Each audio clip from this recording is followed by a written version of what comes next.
Carlos Yulo naman, huwag mong bigyan ng pera yan nanay mo para magtanda.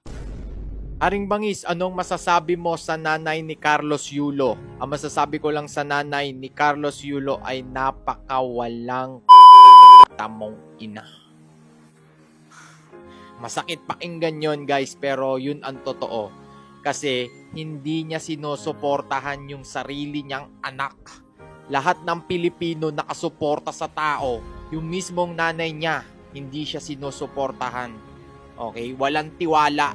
May tiwala pa siya doon sa may mga Hapon eh. Oh, porket mas gwapo yung mga Hapon, doon siya nagtitiwala. Alam mo, Nay, pangit yan eh. Sana sa nangyaring issue na to, matuto ka.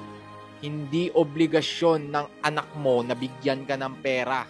O eto, sa lahat po ng nanay, sa lahat ng parents sa buong Pilipinas, hindi obligasyon ng mga anak nyo na bigyan kayo ng pera. May magsasabi dyan, paano yan, Aring Bangis? Siya yung nagpa-aral dyan, siya yung nagpakain.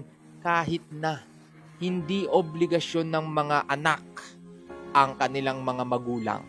Pero, nasa mga anak na lang yan kung tutulungan nyo sila. Okay? Hindi nyo pwedeng obligahin. Hindi nyo investment ang mga anak nyo. Okay? Palakihin nyo ng maayos yung mga anak nyo para pag naging successful sila, automatic na tutulungan kayo. Hindi yung pinipilit nyo yung mga anak nyo na magbigay, na makihati sa sahod nila. Ang dami nang iniisip nung atleta natin eh.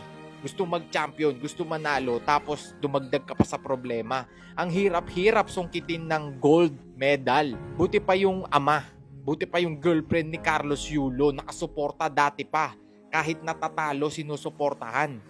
Ikaw, ngayon, di mo sinusuportahan. Tapos ngayon nanalo, naging gold medal, ang daming pera, ang daming bagong kondo, milyon-milyon yung pera.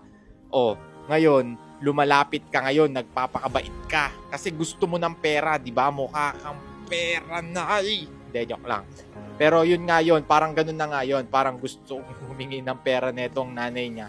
Which is, sinuportahan yung Japan, parang last 4 days ago. Japan yung sinusuportahan, tapos nung maraming pabuya dun sa anak niya, biglang nag-change team ayos hindi ganon. Ikaw Carlos Yulo naman, huwag mong bigyan ng pera yan nanay mo, okay, para magtanda. So sa lahat po ng nanay, sana maging aral to na yung anak nyo, palakihin nyo ng maayos, kasi pag lumaking maayos yan, sa ayaw at sa gusto mo, tutulungan ka niyan, bibigyan ka ng pera niyan dahil mahal ka. Hindi yung sapilitang hinihingian mo ng pera. Ang unti-unti na nga na sahod ng mga anak nyo, hinihingian nyo pa ng pera. Diba? Kawawa naman, nagpapakahirap sila, tas kayo lang dyan, nagsusugal lang kayo sa gilid.